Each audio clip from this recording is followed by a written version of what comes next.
Balai Kota Malang merupakan bangunan bersejarah peninggalan Belanda yang dirancang oleh Horn.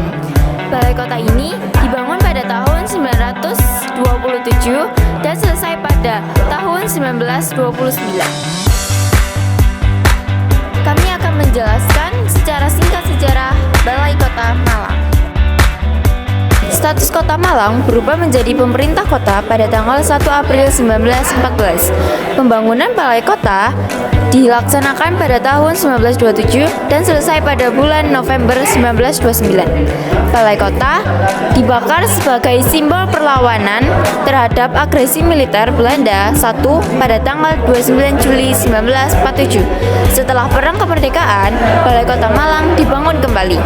Tugu Kota Malang pada zaman kolonial Belanda merupakan taman yang dibuat oleh Gubernur Hindia Belanda. Pada tanggal 17 Agustus 1946, masyarakat Malang mendesak untuk mengubah struktur pemerintahan daerahnya.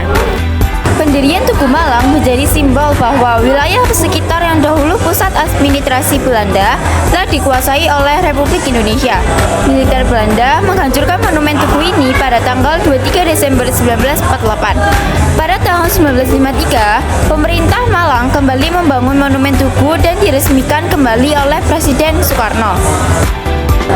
Tugu Kota Malang pada zaman kolonial Belanda merupakan taman. Kedua bangunan ini menjadi simbol penting Kota Malang dan mengingatkan akan perjuangan kemerdekaan. Generasi penerus bangsa diharapkan untuk terus menjaga apa yang telah diperjuangkan oleh para leluhur.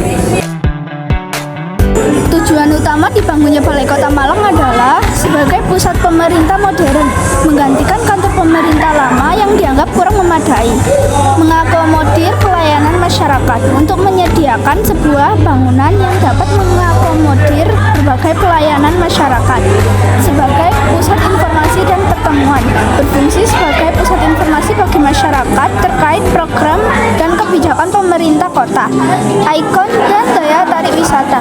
Selain fungsi administratifnya, Balai Kota Malang juga menjadi ikon kota dan daya tarik wisata karena arsitekturnya yang khas kolonial Belanda.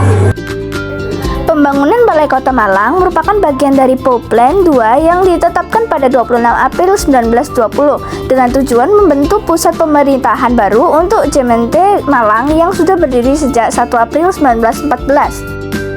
Sebelumnya, pusat pemerintahan berada di sebuah rumah kecil dekat gereja katedral Kayu Tangan. Wali Kota Malang saat itu, H.I. Busemake, menggagas pembangunan Gemeentewis atau Balai Kota yang lebih besar untuk mengatasi peningkatan pelayanan publik dan kompleksitas masyarakat. Sebuah sayembara desain diadakan dan dimenangkan oleh arsitek dari Semarang, Ir H.F. Horn, dengan desain berjudul For the Burghers van Malang atau untuk warga Malang. Desainnya mengadopsi gaya Nieuwe Bouwen setelah 1920-an yang merupakan aliran internasional style dengan ciri khas ruang sebagai volume, bentuk kubus, atap datar tanpa ornamen, fungsional dan berwarna lembut. Lokasi Balai Kota Malang dipilih di sebelah selatan Bouwplein 1 dengan pembangunan awal berupa lapangan bundar dengan air mancur di tengahnya. Pembangunannya memperhatikan hubungan struktural dengan gedung DPR sebagai kawasan pemerintahan. Balai Kota dibangun di kawasan alun-alun bundar yang dirancang sebagai pusat pemerintahan. Dengan gedung DPR dan Balai Kota, lokasinya strategis. Terhubung dengan Stasiun Kota Malang, HBS, Jalan Dendels Boulevard atau Jalan Kertanegara, dan perumahan ijen untuk memudahkan aktivitas masyarakat. Bangunan 2 lantai ini menghadap utara selatan, lantai dasarnya diperuntukkan untuk ruang pelayanan publik.